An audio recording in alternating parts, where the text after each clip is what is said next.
কয়েক মুহূর্ত নীরব থাকার পর ডেমন ঠান্ডা গলায় জবাব দিল, মিটিং শেষ করেই আমি আসছি। দুপুরে নাইলা যখন টপ ফ্লোরে পৌঁছালো তখন স্পেন্সার এসে তাকে থামালো।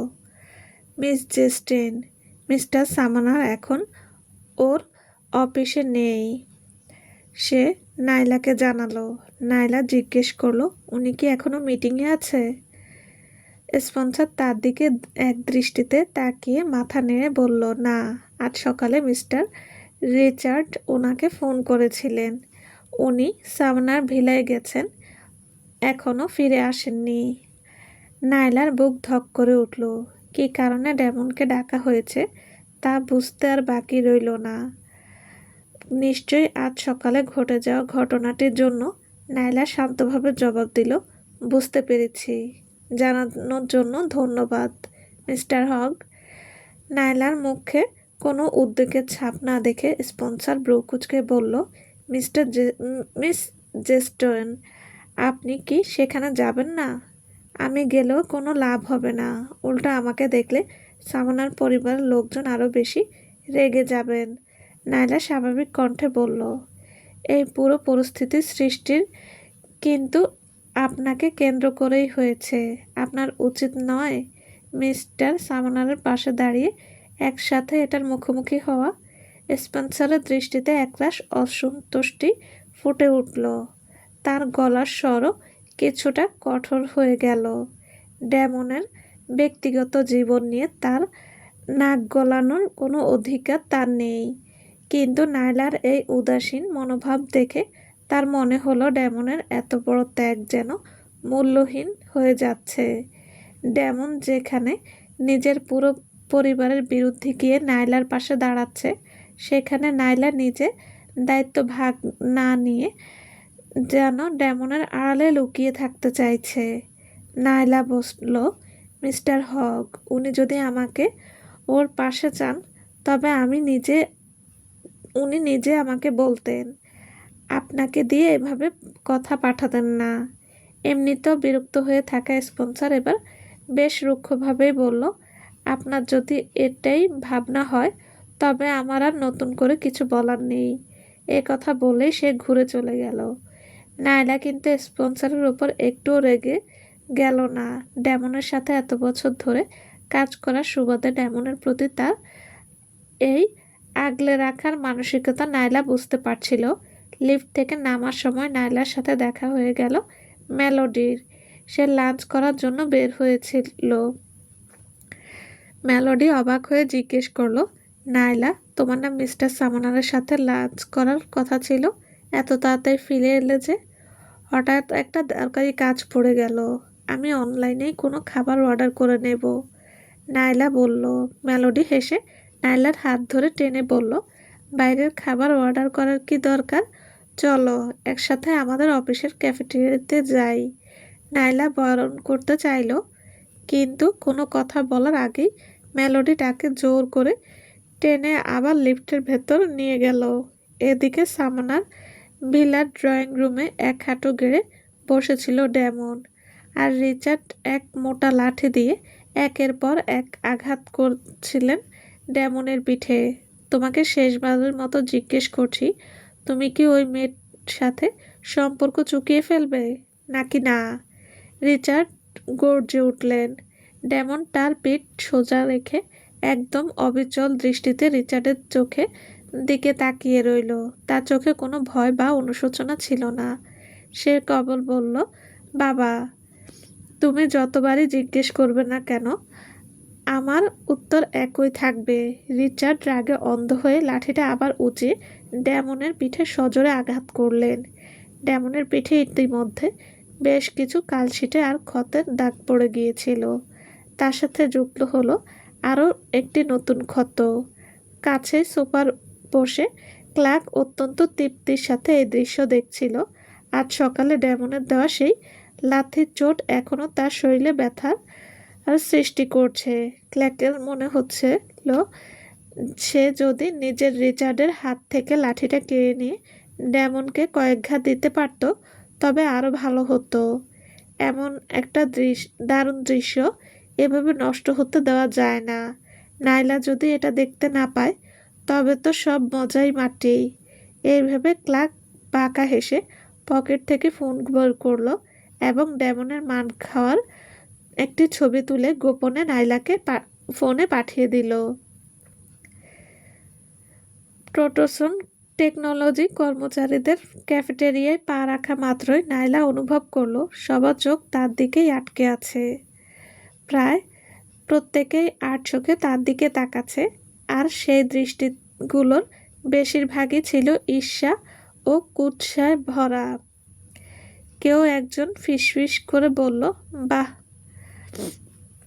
হুঁ, আমি তো ভাবতাম এর মধ্যে বিশেষ কিছু আছে। দেখতে তো তেমন আহামরি কিছু না, তবে মেয়েটা চাল চালতে খুব ভালো পারে। তা না হলে সামান পরিবারের দুটো পুরুষকে এভাবে নিজের আঁচলে বাঁধল কি করে? অন্য একজন টিপ্পনি কেটে বলল, দূর, মিস্টার সামনার জাস্ট একটু টাইম পাস করছেন। তোমার কি মনে হয় উনি আসলেই একটা ডিভোর্সি মেয়েকে বিয়ে করবেন? কিছুদিন পর যখন মন ভরে যাবে তখন লাথি মেরে বের করে দেবে।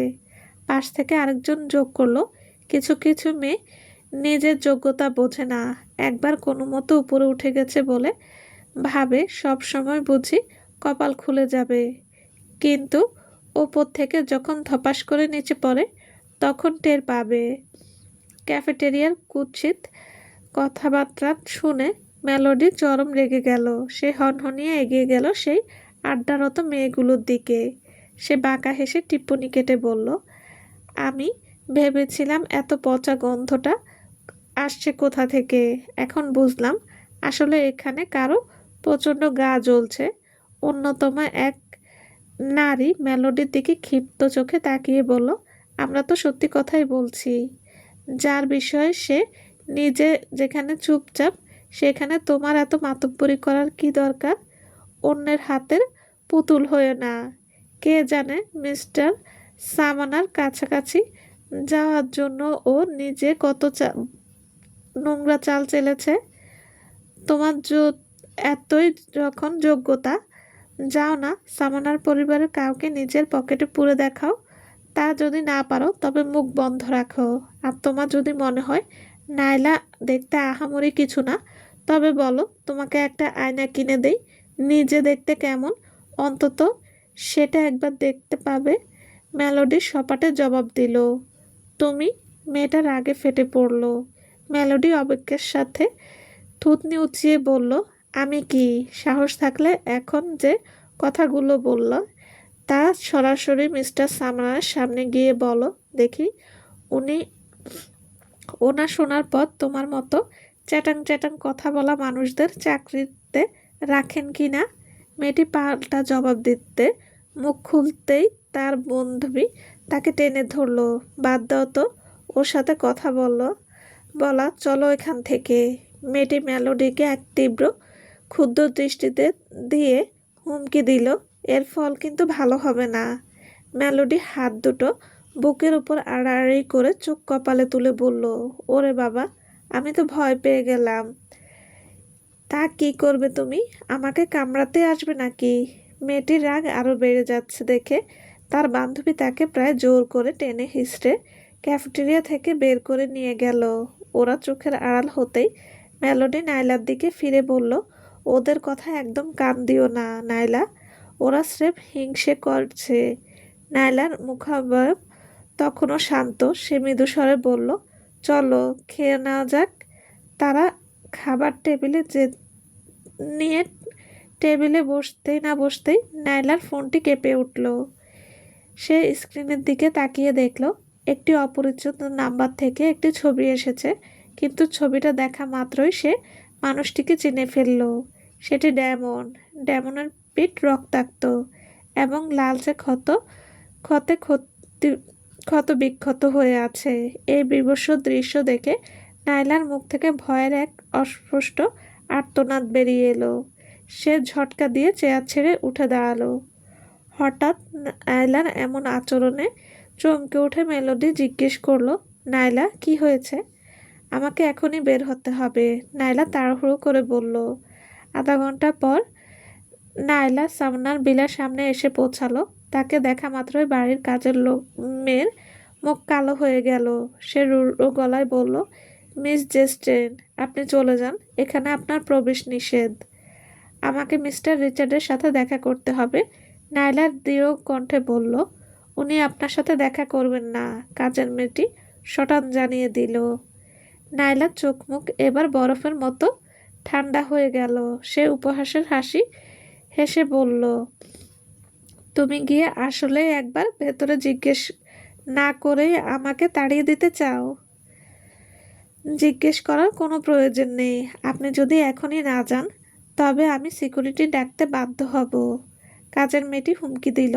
নাইলা আর কোনো তর্ক না করে সরাসরি সেই নম্বরটি ডায়াল করলো, যে নাম্বার থেকে একটু আগে ছবি পাঠানো হয়েছিল। ফোন ধরতেই ওপাশ থেকে ক্লার্কের আনন্দিত কণ্ঠস্বর ভেসে এলো, ছবিটা দেখেছ? তবে বোঝা যাচ্ছিল সে পরিস্থিতিটা বেশ তাড়িয়ে তাড়িয়ে উপভোগ করছে। আমি মেইন গেটের বাইরে দাঁড়িয়ে আছি, নাইলা শুধু এতটুকু বলল এবং ফোনটা কেটে দিল। এর কিছুক্ষণ পরেই ক্লার্কের নির্দেশে অন্য এক কাজের মেয়ে এসে নাইলাকে অত্যন্ত সম্মানের সাথে ভেতরে নিয়ে গেল।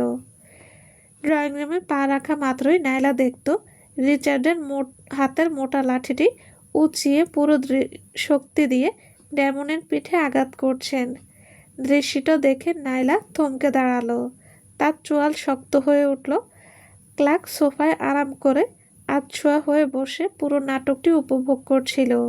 এদিকে চোখের কোণ দিয়ে ডেমন যখন নাইলাকে দেখল, প্রথমে তার মনে হলো সে হয়তো ভুল দেখছে, কিন্তু ভালো করে তাকিয়ে যখন বুঝলো সত্যি নাইলা এসেছে, তখন সে কপালে ভাঁজ ফেলে রাগান্বিত স্বরে চেঁচিয়ে উঠল, তুমি এখানে কি করছো? এখনই চলে যাও এখান থেকে। ডেমনের রাগকে সম্পূর্ণ অগ্রাহ্য করে নাইলা শান্ত পায়ে হেঁটে এসে ডেমনের ঠিক পাশে দাঁড়ালো। রিচার্ড কুৎসিত হেসে বললেন, একেবারে মোক্ষম সময়ে এসেছো। আমি তো তোমার কাছেই লোক পাঠানোর কথা ভাবছিলাম। যেহেতু নিজেই এসে গেছো, তবে এখানে সব চুকিয়ে ফেলা যাক। তুমি যদি আমার ছেলেকে ছেড়ে চলে যাও তবে আমি ধরে নেব অতীতে কিছু ঘটেনি, আর যদি না যাও তবে এর পরিণতি ভোগ করার মতো ক্ষমতা তোমার থাকবে না। রিচার্ডের চোখের কোণে লুকিয়ে থাকা সেই হিংস্রতা ও হুমকি নাইলা চোখ এড়াতে পারল না, কিন্তু সে মোটেও ভয় পেল না, বরং এক চিলতে বাঁকা হাসি হেসে ধীরস্থির কণ্ঠে বলল, ও নিজের মুখে না বলা পর্যন্ত আমি ওকে ছেড়ে কোথাও যাব না। রিচার্ডের চোখে এক মুহূর্তের জন্য করুণার আভাস ফুটে উঠল। তুমি কি সত্যি ভাবো যে তুমি আবারও সামানার পরিবারের বউ হয়ে ঢুকতে পারবে? ডেমন এখন যে তার বিরোধিতা করছে তার একমাত্র কারণ হলো নায়লার প্রতি তার মনের টান। কিন্তু খুব বেশি দিন লাগবে না যখন ডেমন নিজের বুঝতে পারবে এমন একজনকে বিয়ে করা যে তাকে জীবনে এগিয়ে যেতে সাহায্য করতে পারবে, আর এমন একজনকে বিয়ে করা যে কিছুই পারবে না। এ দুইয়ের মধ্যে তফাৎটা ঠিক কতখানি। যখন সেই সময় আসবে সে কখনোই নাইলাকে বেছে নেবে না। নাইলা যদি বুদ্ধিমান হতো তবে সে এখনই ডেমনকে ছেড়ে চলে যেত। নাইলা অত্যন্ত শান্ত গলায় জবাব দিল, আমি জানি অনেকেই সামানার পরিবারের বউ হওয়ার স্বপ্ন দেখে, কিন্তু আমি তাদের দলে নই। আমি যখন ক্লার্ককে বিয়ে করেছিলাম তখন তাকে ভালোবেসেই করেছিলাম। তার পেছনে সামানার সাম্রাজ্য দেখে নয়। আর আজ আমি ডেমনের সাথে আছি ঠিক একই কারণে, কারণ সে ডেমন, অন্য কিছু নয়। রিচার্ড নাক সিটকে বললেন, তুমি কি বুকে হাত দিয়ে বলতে পারবে যে তার সাথে থাকার পেছনে তোমার কোনো গোপন উদ্দেশ্য নেই? স্রেফ মানুষ হিসেবে তাকে পছন্দ করো বলেই তার পাশে আছো? নায়লার দু হাত পাশে মুষ্টিবদ্ধ হয়ে উঠল। সে কিছু একটা বলতে যাচ্ছিল, কিন্তু তার আগে ডেমন ঠান্ডা গলায় বাধা দিয়ে বলল, বাবা অনেক হয়েছে, ওকে আর চাপ দিও না। রিচার্ড তার দিকে চোখ রাঙিয়ে বললেন, তুমি চুপ করো। আর যদি তুমি ওর সাথে সম্পর্ক শেষ না করো তবে তোমার সাথে আমার বাবা ছেলের সম্পর্ক এখানেই শেষ। রিচার্ড এই চরম ঘোষণার পর পুরো ঘর জুড়ে এক ভারী নীরবতা নেমে এলো। বাবার এই প্রচণ্ড ক্ষোভের মুখে ডেমন এক মুহূর্ত চুপ করে রইল। তারপর সে আস্তে আস্তে নিজের শরীর সোজা করে দাঁড়ালো। বাবা, তুমি যদি মনে নিতে না পারো তবে আমি জোর করব না।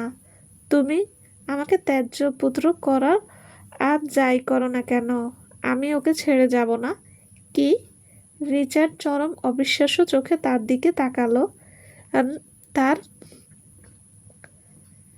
দৃষ্টি ছিল গভীর হতাশা। তুমি এই সামান্য একটা মেয়ের জন্য নিজের পরিবারকে ত্যাগ করতে প্রস্তুত? বাবা, আমি আগেও বলেছি যে আমি কার সাথে থাকবো তা সম্পূর্ণ আমার সিদ্ধান্ত। এখানে কারো হস্তক্ষেপ করার অধিকার নেই। ডেমনের মুখাবয়ব শান্ত হলেও তার গলার স্বর ছিল ইস্পাত কঠিন। সে সামানার গ্রুপের হাল না ধরে নিজের আলাদা ব্যবসা শুরু করেছিল শুধুমাত্র নিজের জীবনের নিয়ন্ত্রণ নিজের হাতে রাখার জন্য, অন্যের গোলামি করার জন্য নয়। এমনকি তার বাবা মায়ের ও তার জীবনের সিদ্ধান্ত নেওয়ার অধিকার নেই। সর্বোপরি সে তো আর অন্যের ইচ্ছায় বেঁচে থাকার জন্য জন্মায়নি। রিচার্ড পর 3 বার বেশ বললেন। প্রতিবার শব্দটা উচ্চারণের সাথে সাথে ডেমনের দিকে তার দৃষ্টি আরও শীতল হতে লাগলো। তোমার যদি এতই জেদ থাকে তবে দূর হয়ে যাও আমার বাড়ি থেকে। তিনি ডেমনের দিকে পেছন ফিরে দাঁড়ালেন। বোঝা যাচ্ছেন তিনি এতটাই হতাশ হয়েছেন যে ডেমনের দিকে আর তাকাতেও চান না।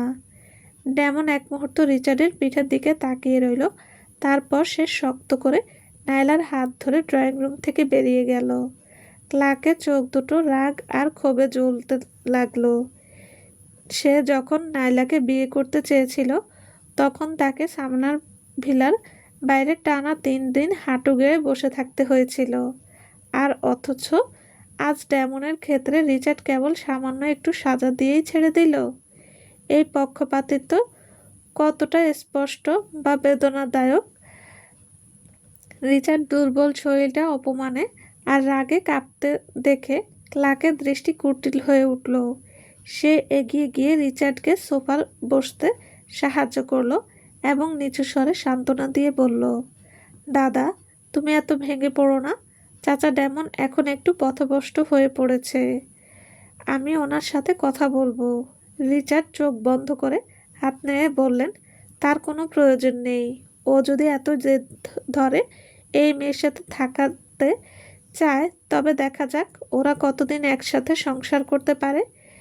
ক্লার্ক সঙ্গে সঙ্গে সায় দিয়ে বলল, বেশি দিন পারবে না। সময় গেলেই চাচা ডেমন বুঝতে পারবে যে নায়লার মতো মেয়ের জন্য এত কিছু করা একদমই অর্থহীন ছিল।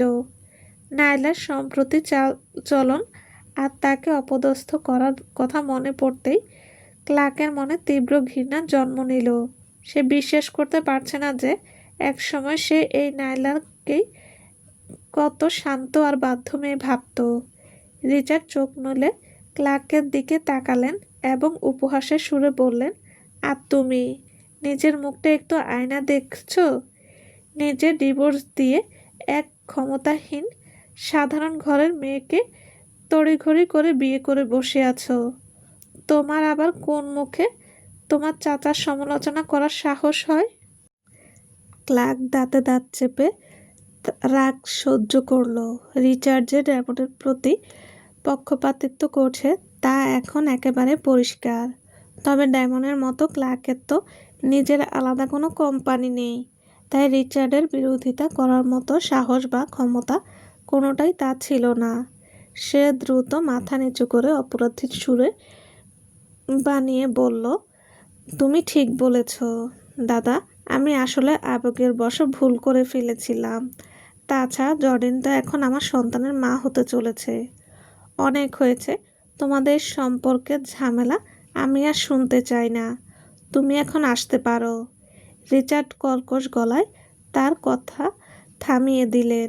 রিচার্ডের মুখের বিরক্তকর ভাব দেখে ক্লার্ক একটা দীর্ঘশ্বাস ফেলল এবং জোর করে ঠোঁটে হাসি ফুটিয়ে বলল, ঠিক আছে দাদা। সামনার ভিলা থেকে বের হওয়ার পরেই ডেমন অবশেষে নায়লার হাতটা ছেড়ে দিল। এখানে এলে তো তোমাকে অপমানী হতে হবে। সব জেনেও কেন এলে? ডেমনের গলায় হালকা রাগের আমেজ ছিল, যা শুনে নায়লা অস্বস্তিতে নিজের ঠোঁট কামড়ে ধরল। সে ডেমনের দিকে তাকালো, তার চোখে ছিল স্পষ্ট দুশ্চিন্তা। আমার কারণে তুমি বারবার আঘাত পাও, আমি সেটা আমি চাইনি।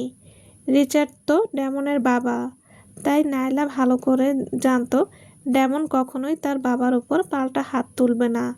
সত্যি বলতে শুরুতে নায়লার ইচ্ছে ছিল ডেমনকে কেবল নিজের প্রয়োজনে ব্যবহার করার। এখানে আসার কোনো পরিকল্পনাই তার ছিল না।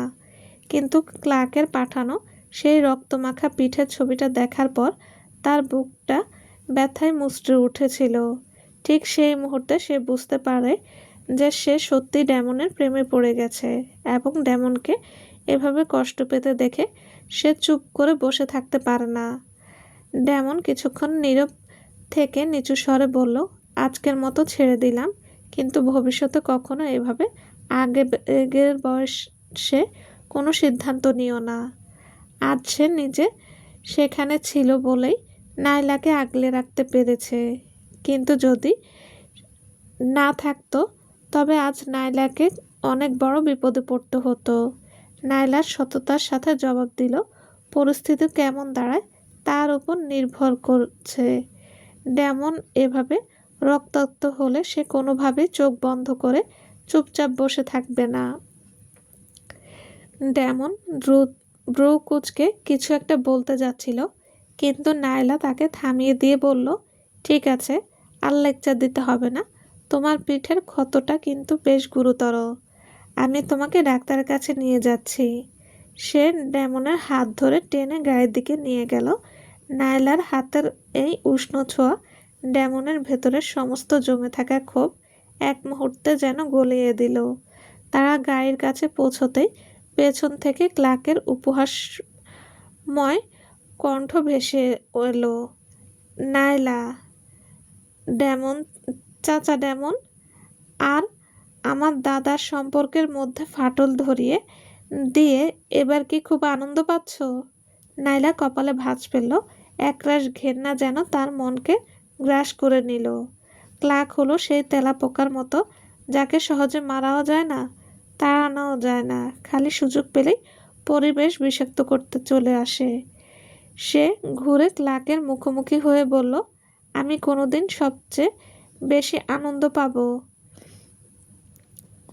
আমি সেই দিন সবচেয়ে বেশি আনন্দ পাবো যেদিন তোমাকে সামানার পরিবার থেকে এক কাপড়ে তাড়িয়ে দেওয়া হবে, আর তুমি পথে পথে কষ্ট পাবে। ক্লার্কের মুখের হাসি এক মুহূর্তে গায়েব হয়ে গেল, কিন্তু পরক্ষণেই সে এক কুৎসিত ঠান্ডা হাসি হেসে বলল, তোমার সেই স্বপ্ন কোনোদিন পূরণ হবে না। এত নিশ্চিত হয়ে বলো না, তোমাকে তো ইতিমধ্যে সামানার গ্রুপ থেকে বের করে দেওয়া হয়েছে, আর জর্ডিনের তো এত যোগ্যতা নেই যে এমন কোনো পেন্ট বানিয়ে ফেলবে যা দিয়ে তুমি আবার আগের জায়গায় ফিরতে পারবে, তাই না? নায়লা সপাটে জবাব দিল। সে ক্লার্কের দিকে হিমশীতল দৃষ্টিতে তাকিয়ে রইল। পেটেন্ট শব্দটা শোনার পর ডেমনের চোখ যে এক বিপজ্জনক আলো ঠিকরে উঠেছিল তা নায়লা খেয়াল করল না। ক্লার্কের চোখে আতঙ্কের ছাপ ফুটে উঠল। ডেমনের সামনে নায়লা আবার পেটেন্টের আসল সত্য ফাঁস করে দেয় কিনা এই ভয়ে সে দাঁতে দাঁত চেপে বলল, সময় বলে দেবে কে থাকবে আর কে যাবে। কথাটা বলেই সে দ্রুত পা চালিয়ে সেখান থেকে কেটে পড়ল। ক্লার্কের চলে যাওয়ার দিকে তাকিয়ে থাকার পর নায়লা ঘুরে দেখতে পেল ডেমন এক দৃষ্টিতে তার দিকে তাকিয়ে আছে। সে অবাক চোখে এর পলক ফেলে জিজ্ঞেস করলো, কি হলো, এভাবে তাকিয়ে আছো কেন?